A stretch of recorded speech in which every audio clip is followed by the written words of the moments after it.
Talvez você tenha feito constantemente estas perguntas. Onde posso encontrar refúgio num mundo cheio de conflitos?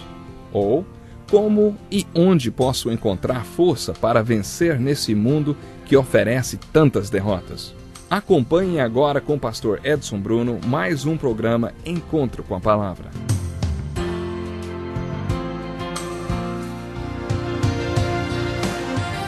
Seja bem-vindo a mais um Encontro com a Palavra. É motivo de grande alegria a sua participação. Acomode-se e acompanhe comigo a leitura deste texto bíblico. Diz assim: sigam o caminho do amor e busquem com dedicação os dons espirituais, principalmente o dom de profecia, pois quem fala em uma língua não fala aos homens, mas a Deus.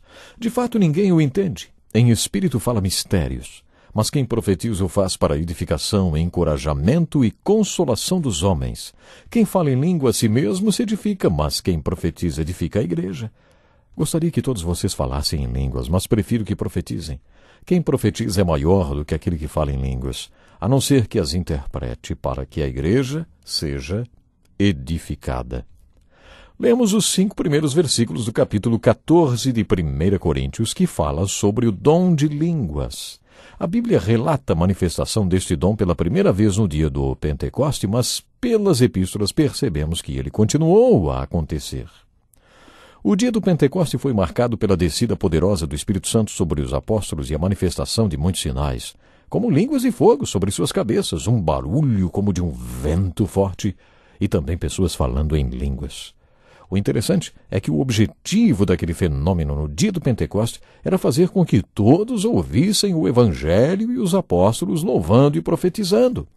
Apesar de serem todos de diferentes regiões, culturas e línguas, cada um deles ouvia o que estava sendo dito em sua própria língua.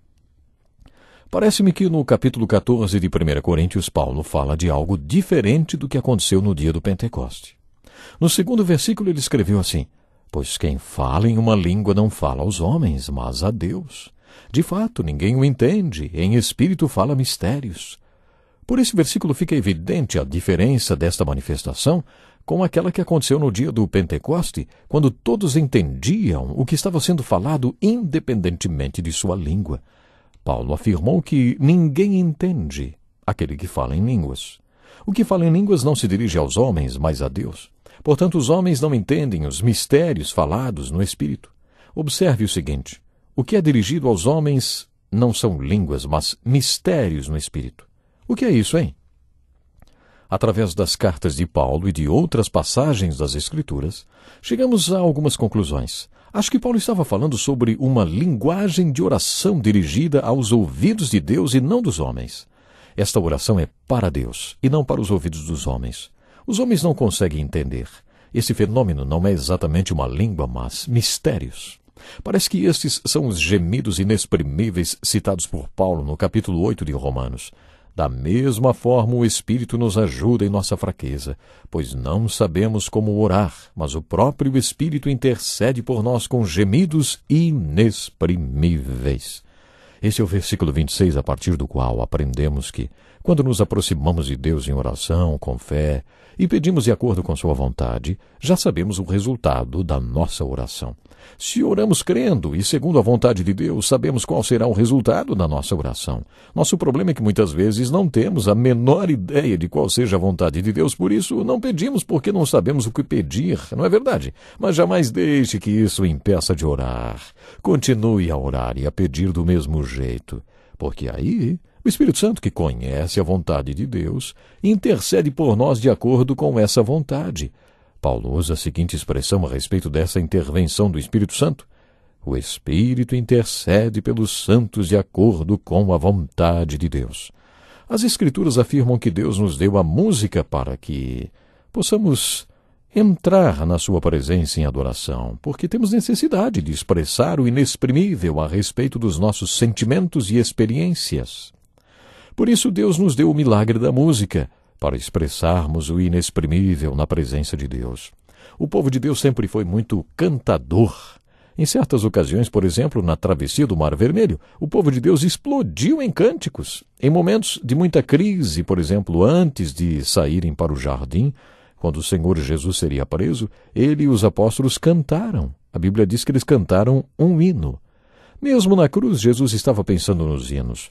Dentro do grande peixe, Jonas citou salmos repetidas vezes, ou seja, ele ficou cantando dentro da barriga do peixe. Em momentos de crise, temos necessidade de expressar o inexprimível a Deus, e isso se dá através da música. Deus possibilitou ao seu povo uma maneira de expressar o inexprimível. É o que nos diz o versículo 2 do capítulo 14 de 1 Coríntios. Quando oramos sem saber qual é a vontade de Deus e mesmo assim oramos, mesmo que seja com gemidos inexprimíveis, de alguma forma expressamos o inexprimível, que as Escrituras chamam de dom de línguas. Eu creio na existência desse dom hoje, sim. Estudando o capítulo 12 de 1 Coríntios, chego à conclusão que não é todo mundo que tem esse dom. E não acredito que o dom de línguas sirva como credencial, vamos dizer assim, de que você seja realmente espiritual. Não vejo nenhuma passagem das Escrituras que sirva de base para se afirmar isso. Eu reconheço que as Escrituras ensinam claramente que algumas pessoas têm esse dom, o dom de línguas. Por isso não devemos considerar nem um pouco estranha a manifestação dos dons de línguas no meio do corpo de Cristo. Uma vez um amigo me perguntou, escuta, alguma vez lhe faltaram as palavras para orar? Ele estava falando sobre uma linguagem através da qual expressamos o inexprimível quando ficamos sem palavras para falar em oração sobre o nosso amor e devoção a Deus. Deus, então, nos deu uma linguagem de oração através da qual podemos expressar o inexprimível. Acho que foi sobre isso que Paulo escreveu no versículo 2 do capítulo 14 de 1 Coríntios. Paulo continua afirmando no versículo 3. Mas quem profetiza o faz para edificação, encorajamento e consolação dos homens. Neste versículo, Paulo contrasta o dom de línguas. Ele é dirigido por Deus, ele é dirigido a Deus, e os homens não entendem por que é falado em línguas. A pessoa que fala em língua, fala em mistérios com Deus, e não com os homens. Em contraste com o dom de línguas, Paulo comenta no versículo 3 o dom de profecia. O que implica exercer o dom de profecia? Bom, implica em falar por Deus e ser o canal através do qual Deus fala. É isso que significa profetizar. Em outras palavras, o homem que prega a palavra de Deus, aquele através de quem Deus anuncia sua palavra ao seu povo, fala aos homens.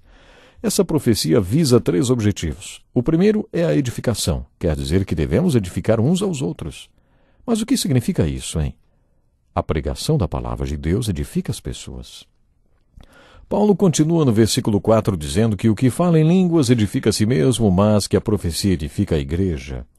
O dom de línguas é mencionado 16 ou 17 vezes neste capítulo e em muitas outras passagens também encontramos alusões a ele. Mas você sabe qual é o verdadeiro tema do capítulo 14? A ideia de que um crente deve edificar outro crente, exortando e consolando. Isso é mencionado umas 40 vezes neste capítulo. Foi por isso que dissemos que no capítulo 12 Paulo escreveu sobre a evidência da vinda do Espírito Santo sobre nós, por meio dos dons e ministérios decorrentes destes dons. O capítulo 13 fala sobre o milagre que Deus opera dentro de nós e suas evidências. Mas o capítulo 14 fala principalmente sobre a ordem que deve prevalecer entre nós, quando o Espírito Santo nos equipa e derrama sua energia sobre nós, como um grupo de pessoas que já passou pelo milagre interior do Espírito Santo, pela unção que ele nos dá para servi-lo. Como é a igreja cheia de gente sobre quem foi derramado o Espírito Santo, hein? Como é a igreja cheia de dons espirituais e ministérios? Como é a igreja na qual aconteceu a obra milagrosa do Espírito Santo? É exatamente isso que vemos no capítulo 14, a ordem que deve prevalecer quando o Espírito Santo é derramado e opera o seu milagre no interior dos crentes. Este capítulo revela que esta ordem tem um objetivo, a edificação uns dos outros. No capítulo 12, Paulo afirmou que os dons espirituais visam o bem comum. O propósito do seu dom espiritual é a edificação da igreja, do seu irmão dentro do corpo de Cristo. No versículo 4, Paulo fez uma declaração bem clara. Ele não condenou o dom de línguas, mas disse que quando uma pessoa fala em línguas desconhecidas, edifica apenas a si mesma. Não existe nada de errado com a autoedificação. Tem momentos em que precisamos ser autoedificados. Por outro lado, a pessoa que prega a palavra de Deus, que profetiza, a pessoa através de quem Deus anuncia sua palavra, está edificando a igreja. E foi por isso que Paulo afirmou: quem profetiza é maior do que aquele que fala em línguas, a não ser que as interprete para que a igreja seja edificada. Sem sombra de dúvidas, Paulo afirma que um dom é mais importante que o outro. E a razão para Paulo fazer esta afirmação é que o dom de línguas é autoedificante. Mas anunciar e pregar a palavra de Deus e profetizar edifica toda a igreja, e este é o objetivo dos dons espirituais. Por isso, Paulo apresenta uma ordem classificatória nesta passagem. Ele fez isso no final do capítulo 12, e agora também no capítulo 14, onde ele diz: quem profetiza é maior do que aquele que fala em línguas. Não podemos nos esquecer disso quando estudamos este capítulo.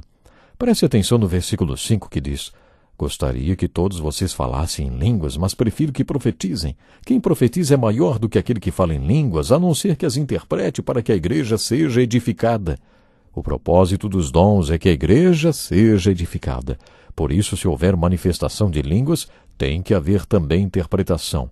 Porque se houver línguas e as pessoas não tiverem ideia do que está sendo falado, aquele que fala em línguas fala apenas para si mesmo. Tudo o que acontece quando o povo se reúne deve beneficiar toda a igreja. Esta é a regra básica do que Paulo falou no capítulo 14 de 1 Coríntios. Antes de continuarmos o estudo do capítulo 14, quero deixar claro que vamos estudar este capítulo versículo por versículo. Gostaria que você orasse pedindo a Deus que o Espírito Santo lhe dê uma mente aberta e um coração aberto, e que você se desfaça de toda e qualquer ideia preconcebida. Devemos nos lembrar que uma das regras daquele que inicia um estudo bíblico é se desfazer de toda ideia preconcebida, ou seja, todo preconceito. Deixe de lado todo preconceito. Faça isso. Uma vez uma senhora disse ao seu pastor: ei, pastor, não venha me confundir, hein? Eu já tenho a minha cabeça feita. Você não pode estudar a Bíblia com a cabeça feita. Se você já tiver a mente carregada de ideias preconcebidas, jamais saberá o que Deus está tentando dizer na sua palavra. Peça a Deus que abra sua mente e o seu coração. Não alimente ideias preconcebidas.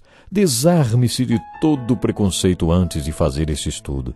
Nós vamos estudar esse capítulo versículo por versículo, deixando que Deus responda suas dúvidas através do ensino do ministério do Espírito Santo. Meu sincero desejo é que Deus lhe abençoe de uma forma especial. Eu tenho certeza que Deus tem grandes planos para cumprir na sua vida. Portanto, vamos abrir o coração, vamos viver o verdadeiro amor. E vamos mostrar para as pessoas que estão à nossa volta que as amamos, que Deus é amor. E assim, vamos caminhar juntos para o céu. Até o próximo programa. Que lição importantíssima. Obrigado, pastor Edson Bruno. Prezado ouvinte, coloque em prática o que você ouviu aqui. Sem dúvida, sua vida será grandemente abençoada. Este é um estudo escrito pelo Dr. Dick Woodward, na voz do pastor Edson Bruno. Escreva-nos e solicite o material. Nosso endereço é Encontro com a Palavra, Caixa Postal 2011, CEP 89201-970, Joinville, Santa Catarina. Até o nosso próximo Encontro com a Palavra.